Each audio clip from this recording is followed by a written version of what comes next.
itu yang hadir benar-benar ya secara metafisik itu penampilannya ya kayak apa besar, orang-orang besar itu ada 7 orang waktu itu saya lihat sendiri dijemput yang gitu yang masih nawar itu aja dino iki moh dinone rapi Senin wae.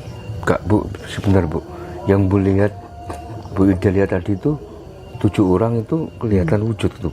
Kelihatan wujud tapi pakai kayak kalau apa ya kayak anonim itu loh ya dia pakai jubah hitam ini tapi gini saya juga nggak melihat wajahnya karena saya lihat 7 itu saya benar-benar real melihat tapi orang lain kan nggak bisa melihat. Iya.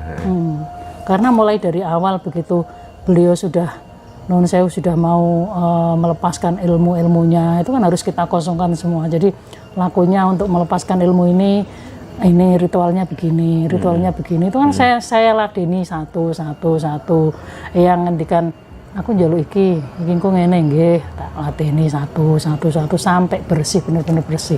Jadi ketika beliau semoyo ya nek wong Jawa ngomong kan semoyo lho mati iso disemayani lho Mas itu. Nah, itu hari Senin itu yang tahu ya hanya saya sama kakaknya beliau. Piye mbahmu mau mboten kersa tindak saniki kok Mbah. Jarine dintene kirang sae, harinya kurang baik. Jadi yang kong nyuwun hari Senin gitu. Jadi begitu Minggu siang, Minggu sore itu kita sudah siap-siap. Wah, iki kok Mbah budal, yang kong budal. Ternyata berangkatnya besok paginya itu. Jadi mulai jam 12 malam itu pun sudah beliau sudah itu loh luar biasanya orang Jawa yang waskito itu begitu. Jadi sudah tahu mau berangkat. Leluhur kita ya Bu ya. Ya, sudah tahu mau berangkat itu minta bajunya dilepas. Jadi mulai malam itu sudah nggak pakai baju. Wes ucelono klambiku, aku harap gawe klambi kono gitu. Jadi sudah nggak pakai baju biasa. Gitu. Jadi sudah pakai apa saya tutupin pakai jarit gitu aja gitu. Jadi ketika pagi beliau budal berangkat itu ya sudah sangat apa ya sangat adem. Jadi nggak ono kayak cerita-cerita dek film-film sing sinetron orang mau meninggal itu kecet-kecet nggak seperti itu nggak ada. Jadi malah itu angkat tangannya itu kayak takbir 3 pas adzan subuh itu di masjid itu 3 kali gini. Nah itu loh, luar biasanya. Itu pun ya itu apa ya sebelumnya dikatakan sama salah satu guru saya yang kamu nanti nek sedo iki nilap anak putune loh gitu. Saya nggak percaya loh kok nilap anak putune wong anak putune nungguin semua gitu loh. Terus saya juga nungguin di bawahnya gini pakai karpet gini gitu. Nggak taunya bener-bener nilap semua anaknya tuh pulang semua tinggal saya gitu kan. Jadi ya itulah, tapi ya masih sempat ketika terakhir itu saya terus lari ke kamar beliau, bisa mengantarkan mendampingi beliau sampai terakhir itu loh orang Jawa yang masih bener-bener karena apa ya deket dengan sedulur papat 5 pancer tadi, terus laku tirakatnya juga luar biasa, maka loh ternyata nyawa iki iso disemoyo. Kematian itu bisa dinegosiasi. Berarti gini Bunda, kalau kita melihat kehebatan leluhur kita Bu ya orang Jawa, takbir dan nasib itu berarti tergantung dari kita sendiri Bu. Iya. Kematian juga bisa ditunda ya Bu ya. Kematian bisa ditunda dan bisa dipercepat. Nah itu jadi diantara 1, 2, 3 guru saya ini beda-beda kisah kematiannya. Yang satu itu semoyo berapa hari, yang satu dapat bonus 30 tahun, yang satu maju 10 tahun. Nah itu loh, jadi unik-unik, ini bukti real ini. Jadi ternyata ada seorang guru saya itu yang usianya baru meninggal tahun kemarin, meninggalnya 105 tahun. 105 tahun Bu. Jadi dari usia yang sebenarnya itu katanya beliau jatahnya 75 tahun. Tapi karena tirakatnya kuat di tempat tertentu sama leluhur itu katanya diusulkan untuk bonus 30 tahun. Dan itu benar-benar 105 tahun meninggal. Sebelum meninggal pun sudah pamitan ke saya. Jadi wis iki 105 tahun ya, Nduk. Iki aku budal waktune. Tapi sebelumnya itu sempat manggil saya bilang, lah ini saya dikasih bonus lagi sama yang sana leluhur gitu kan. Terus saya bilang, loh, lah monggo nyumanggaken gitu. Nah tapi rogone jenengan kuat napa mboten gitu ya. Jadi artinya diberi tambahan bonus umur lagi itu raganya kuat apa enggak gitu. Nah kalau raganya kuat nggih monggo, tapi kalau nggak kuat kan kasihan anak putu jenengan Iya. yang rawat. Gitu. Jenengan pikir kalau saya sih direkaken gitu. Akhirnya iya wong kulitnya ya wis garing-garing 105 kok Mas. Cuma pendengarannya aja yang kurang. Matanya apanya masih ini Masih normal, masih normal. Gitu. Jadi ngomongnya aja kita harus agak keras gitu. Jadi akhirnya beliau memutuskan wis nduk ora tak tompo bonus umurin neh. Jadi setelah ngomong gitu nggak berapa minggu itu yo langsung beliau meninggal. Iya. Apa Bu yang membuat orang Jawa dulu itu kok bisa seperti itu Bu ya? Bisa waskita seperti itu? Apakah karena sering tirakat atau saking dekatnya dengan Sang Pencipta atau bagaimana Bu? Ya, satu dekat dengan Sang Pencipta lewat dekat dengan alam. Ya karena alam ini kan yo mega sistem yang dibuat oleh Sang Pencipta kan gitu ya. Jadi bukan terus iki bagi orang yang percaya Tuhan loh maksudnya ya. Bagi orang yang percaya Tuhan ini alam ini kan mega sistem yang diciptakan oleh Tuhan untuk mengatur jagat raya. Iya. Ya terus gak moro-moro Tuhan itu ngurusi sampean sing saupil-upil ini ya gak. Ya diserahkan semua ke alam. Iki kalau gini engko gini, nek kalau begitu nanti begitu, kalau begono. Itu kan sudah sistem alam semua. Iya. Lah nek Tuhan memang ada bagi yang percaya Tuhan yo bukan berarti terus Tuhan terus duduk di kursi besar. Ya enggak juga, gitu loh. Itu artinya Tuhan itu mengontrol segala sesuatunya lewat mega sistem, yaitu alam. Lah nek sampean dadi owner dari perusahaan yang besar, lah apa kerja keras? Yo gaji direktur, gaji komisaris kan gitu. Cukup jadi komisaris atau apa nengok oh ya untung segini, oh ya ini apa kan semuanya sistem gitu loh. Dekat dengan Tuhan lewat dekat dengan alam. Keduanya perilaku yang baik, tirakatnya sangat kuat. Tirakat itu kan dalam rangka pengendalian diri dan pembersihan diri. Kalau kita bersih otomatis alam juga akan cepat merengkuh kita. Gitu. Jadi apapun yang kita inginkan ini bisa maujud ketika kita dekat dengan alam dan atau dekat dengan Tuhan. Lalu engko masuk dalam satu ranah manunggaling kawula Gusti kronteking ati bakal dumati. Iku nek dibahas sak bab dhewe Mas. Karena banyak fitnah juga ya tentang manunggaling kawula Gusti ya. Kapan-kapan kita bahas satu episode itu. Jangan-jangan siksa kubur juga tidak ada Bu? Wah, no komen ini sudah menjurus-jurus ke ajaran agama itu no komen saya ya. Gitu. Tapi yang kita tahu bahwa Tuhan itu maha pengasih dan penyayang dan itu abadi. Iya. Itu saja tentang siksa, tentang surga neraka monggo diyakini sesuai agama dan percaya masing-masing. Tapi yang saya yakini bahwa Tuhan itu maha pengasih dan penyayang dan sifatnya itu abadi. Gitu. Jadi situ sudah bisa disimpulkan kan? Iya Bu. Gitu. Jadi dari berapa puluh atau berapa ratus sifat-sifat Tuhan yang ada, bagi saya yang sempurna, yang paling sempurna hanya satu. Tuhan itu maha asik deh. Gitu aja. Bagi yang percaya Tuhan ya Bu itu ya. Bagi yang percaya Tuhan ya. Jadi Iya. aja streng Mas. Streng gitu. Bagi yang percaya Tuhan. Iya. Bu kita kembali ke tadi Bu bahasan tentang kesadaran dalam bermeditasi Bu ya. Iya. Bagaimana Bu membedakan kesadaran akal dengan kesadaran roh? Kesadaran akal masih banyak dipengaruhi, pengambilan keputusan masih banyak dipengaruhi oleh faktor dari luar diri, dari pertimbangan-pertimbangan yang rasional. Iya. Kalau kesadaran roh atau kesadaran sejati itu keputusan yang diambil sudah tidak lagi mengatasnamakan pikiran yang dipengaruhi oleh ego diri, tapi berdasarkan dari kesadaran dari diri sejati. Yaitu yang tadi saya katakan bahwa dengan kepasrahan yang total tanpa syarat itulah bisa kita mendapatkan hal itu. Nah, kalau yang masih berpikir di ranah otak, di ranah pikiran yang pasti notabene ini masih dipengaruhi oleh ego kita kan gitu.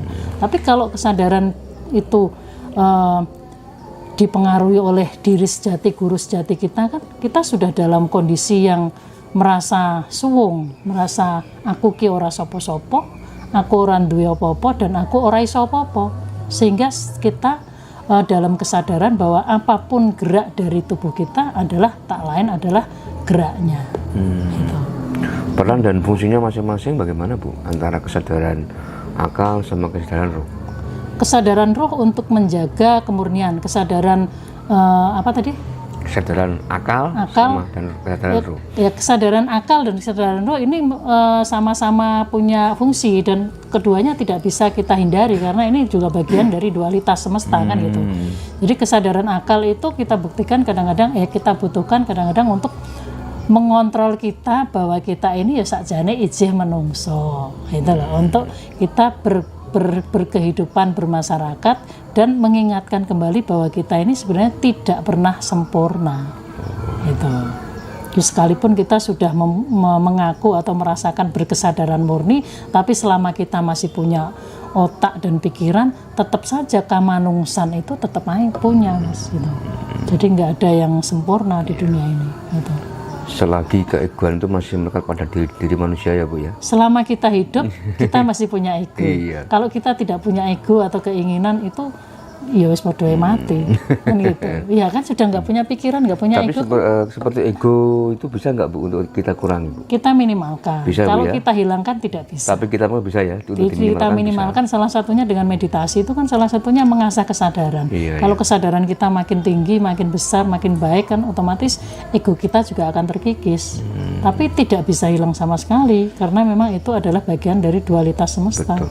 Gitu. Jadi kita jangan merasa sok suci atau sok baik lah dengan egoku, aku nggak punya ego, enggak juga. Semua manusia itu masih punya ego diri. Dan nggak bisa hilang sampai kapanpun. Tidak bisa hilang sampai kapanpun selama masih hidup.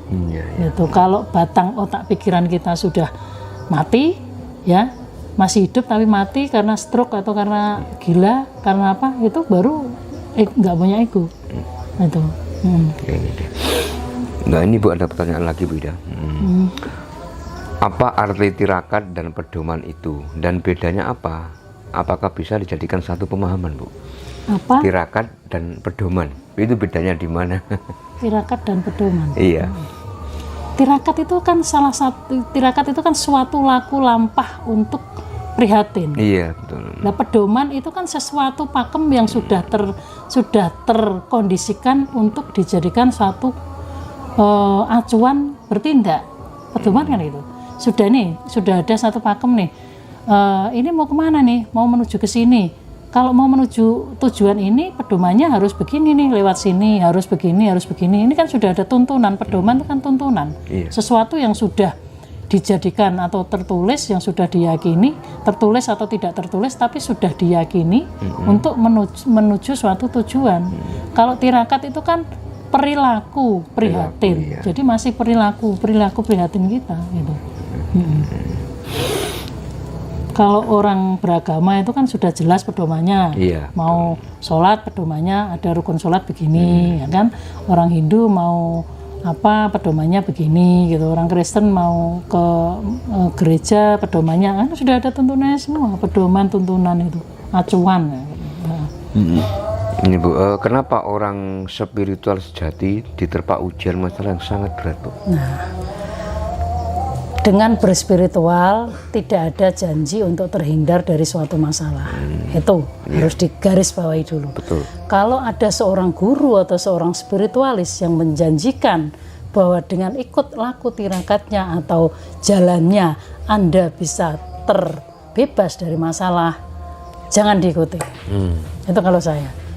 Kita berspiritual, kita belajar untuk lebih tinggi dengan berguru, dibimbing itu adalah untuk menguatkan diri kita menghadapi tiap masalah yang ada. Bukan berspiritual untuk menghindari masalah. Jadi kalau difahamkan berspiritual untuk menghindarkan masalah, itu tidak akan mendidik kita menjadi pribadi yang kuat, tapi akan menjadi pribadi yang lemah. Gitu loh. Kenapa? Karena tiap ada masalah disuruh ngumpet, akhirnya ya nggak lulus Mas. Menghadapi ujian kelas 1 SD, ada ujian ngumpet. Dia nggak naik kelas 2, yang lain naik kelas 2. Besok lagi ujian lagi, nggak ikut lagi, yang lain naik kelas 3, dia masih kelas 1 terus. Karena dididik untuk menjadi pengecut, untuk menghindari ujian. Tapi kalau menjadi spiritual sejati, semakin tinggi kadar spiritualitas seseorang akan semakin berat ujian yang dihadapi. Itu sudah pakem. Nanti kalau semuanya dengan tataran ujian segini bisa bisa melalui, maka akan dinaikkan lagi, naik kelas spiritualitasnya, kadarnya naik ke level yang lebih tinggi ya Bu ya. Lebih tinggi, ujiannya akan lebih tinggi lagi. Jadi bukan semakin tinggi spiritualitas orang makin rendah ujiannya, nggak ada itu cerita. Tidak jaminan orang berspiritual itu bebas masalah. Tidak ada cerita itu, gitu loh. Jadi kalau ada seorang guru atau ahli apapun menjanjikan Anda, malu orang ini aku, kok terhindar dari masalah, nonsen, tidak ada. Itu tidak akan membuat Anda menjadi pribadi kuat, tapi akan menjadikan Anda menjadi orang yang makin lemah, pecundang karena menghindari masalah, gitu loh.